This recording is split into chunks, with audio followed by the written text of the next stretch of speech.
Hello friends, how are you? Welcome to class 6th English Unit 1, Sem 1 Grammar, Basic Khatri WH Questions Part 3.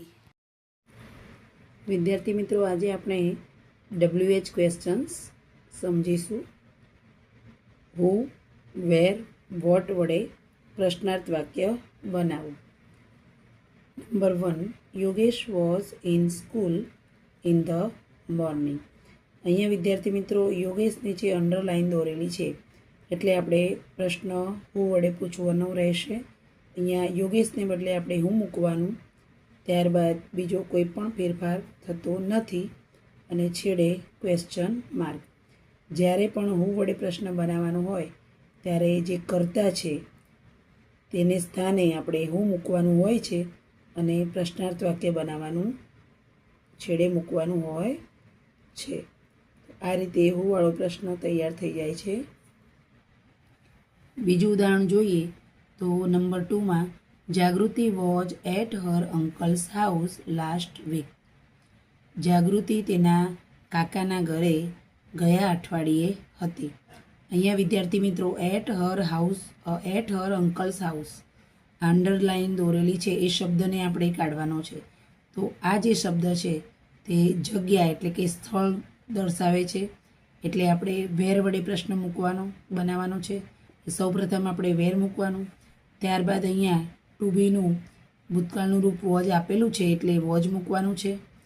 ત્યારબાદ કર્તા એટલે કે જાગૃતિ, અને આ જે શબ્દો છે એટ હર અંકલ્સ હાઉસ એ નીકળી જશે અને લાસ્ટ વીક માત્ર રહેશે, તો લાસ્ટ વીક.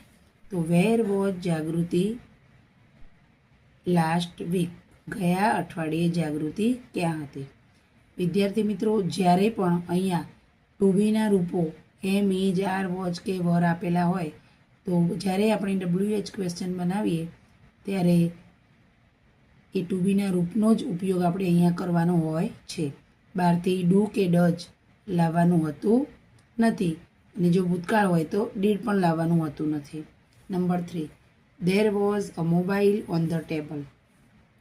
અ મોબાઈલ નીચે લીટી છે એટલે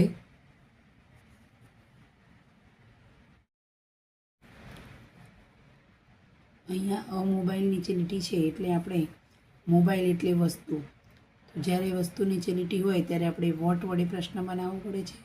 તો સૌપ્રથમ વોટ મૂકવાનું રહેશે, ત્યારબાદ ટુ બીનું ભૂતકાળનું રૂપ watch, there, vote was there, અને મોબાઈલ નીકળી જશે અને ઓન ધ ટેબલ જે વધારાના શબ્દો છે તે રહેશે. તો what was there on the table, આ રીતે પ્રશ્ન બનશે. ત્યારબાદ નંબર 4માં Mayank and Janak were absent એસ્ટરડે.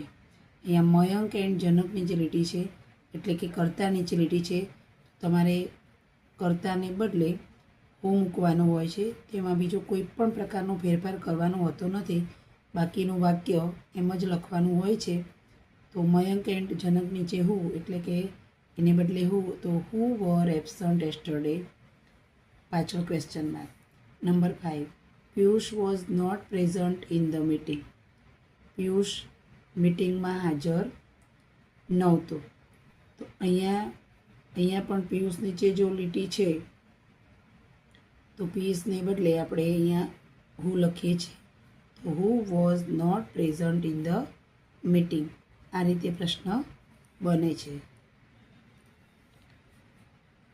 અને આગળ જોઈએ તો Riya was at school yesterday. તો અહીંયા એસ્ટરડે એટલે ગઈકાલે સમય બતાવે છે, તો વેન વડે પ્રશ્ન બનશે. વેન વોઝ, ટુ બીનું રૂપ વોઝ છે, રિયા એટ સ્કૂલ, પ્રશ્નાર્થ ચિહ્ન. હવે વિદ્યાર્થી મિત્રો, આ પ્રકારના પ્રશ્નો બનાવવા માટે હિન્ટ જોઈ લઈએ. જો સ્થળ નીચે લીટી હોય એટલે કે સ્થળ દર્શક શબ્દ નીચે લીટી હોય, હોસ્પિટલ છે, સ્કૂલ છે કે ગાર્ડન છે કે પાર્ક છે, હોમ છે, હાઉસ છે, ત્યારે વેર વડે પ્રશ્ન બનશે. જો કર્તાના નામ નીચે લીટી હોય, સુરેશ, રમેશ, સીતા, ગીતા, મીના એન્ડ ગીતા જે પણ હોય, ત્યારે જો કર્તાના નામ નીચે લીટી હોય તો હું વડે પ્રશ્ન બનશે. જો સમય નીચે લીટી હશે તો વેન વડે પ્રશ્ન બનશે. એ જો કોઈ વસ્તુ નીચે લીટી હશે તો વોટ વડે પ્રશ્ન બનશે. એટલે કે જ્યારે સ્થળ નીચે લીટી હોય ત્યારે આપણે વેર વડે પ્રશ્ન બનાવીએ છીએ. જ્યારે પ્રશ્ન બને ત્યારે સ્થળ નીકળી જશે. હુ વડે પ્રશ્ન બનશે ત્યારે કર્તા નીકળી જશે. વેન વડે પ્રશ્ન બનશે ત્યારે સમય નીકળી જશે. અને વોટ વડે પ્રશ્ન બનશે ત્યારે વસ્તુ નીકળી જશે.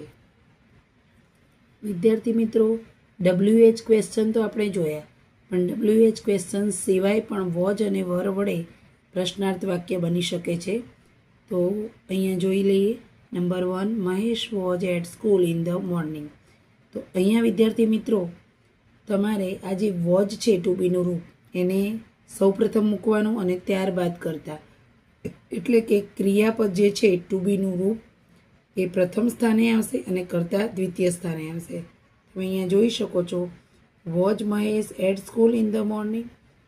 બંને વાક્યો વચ્ચે તમે જે ડિફરન્સ છે એ તમે જોઈ શકો છો કે આ જે વોઝ છે ટુ બીનું ભૂતકાળનું રૂપ એ અહીંયા પ્રથમ સ્થાને છે અને કર્તા દ્વિતીય સ્થાને છે. અને બાકીના વાક્યમાં કોઈ પણ પ્રકારનો ફેરફાર નથી અને પાછળ ક્વેશ્ચન માર્ક છે. બીજું વાક્ય જોઈએ. Number 2, Jyoti and Jalpa were present on Saturday. તો અહીંયા વરને ઉઠાવીને આપણે આગળ મૂકવાનું છે આ રીતે, અને ત્યારબાદ બાકીનું વાક્ય લખવાનું છે. તો were Jyoti and Jalpa present on Saturday. ત્યારબાદ નંબર 3માં જોઈએ તો there were 10 mangoes in the basket. તો આ વરને ઉઠાવીને આપણે આગળ મૂકીએ તો were there 10 mangoes in the basket. ત્યારબાદ નંબર 4માં there were clouds in the sky. તો આ વર ઉઠાવીને આગળ મૂકવાનું, were there clouds in the sky. Number 5, mister Joshi was a teacher. તો અહીંયા વોઝને આગળ મૂકવાનું છે. તો was mister Joshi a teacher. તો વિદ્યાર્થી મિત્રો આ રીતે 2 પ્રકારના વાક્યો આપણે WH ક્વેશ્ચન્સ અને એક તો વોઝ અને વરના સાદા પ્રશ્નાર્થ વાક્યો બની શકે છે. તો વિદ્યાર્થી મિત્રો આપણે આગળ બીજા WH ક્વેશ્ચનની એક્ટિવિટી 8 કરવાના છીએ. તો ફરીથી નવા વિડીયો સાથે મળીએ, ત્યાં સુધી રજા લઈએ. Good bye friends.